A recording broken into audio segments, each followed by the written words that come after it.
জয়পুরহাট জেলার কালাই উপজেলার হিমাইল গ্রাম থেকে মোসাম্মদ রদিয়া আক্তার রুহি নামের এক শিশু নিখোঁজ হয়েছে। শিশু রদিয়া আক্তার স্থানীয় মোহাম্মদ আব্দুর রহমান ও তার সাবেক স্ত্রী মোসাম্মদ আরজিনা বেগমের একমাত্র কন্যা। জয়পুরহাট থেকে মাহফিজুল ইসলামের প্রতিবেদনে দেখুন বিস্তারিত। পারিবারিক সূত্রে জানা গেছে 24শে মে সকাল 11:30টার দিকে শিশুটি তার বাবার বাড়ি থেকে পার্শ্ববর্তী মায়ের বাড়িতে যাওয়ার উদ্দেশ্যে বের হয়, কিন্তু এরপর থেকে তাকে আর খুঁজে পাওয়া যাচ্ছে না। সম্ভাব্য সব স্থানে খোঁজাখুঁজি করেও শিশুটির সন্ধান মেলেনি। নিখোঁজ হওয়ার সময় রাদিয়ার পরনে গোলাপি রঙের টপস, পায়জামা এবং পায়ে ছিল জুতা।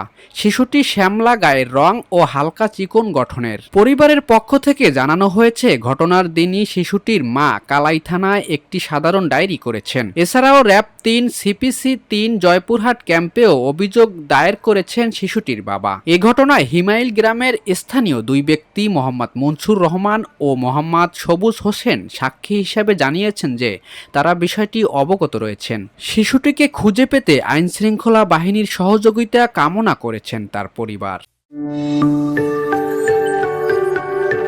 26 টেলিভিশন, মাতৃভূমির বন্ধনে।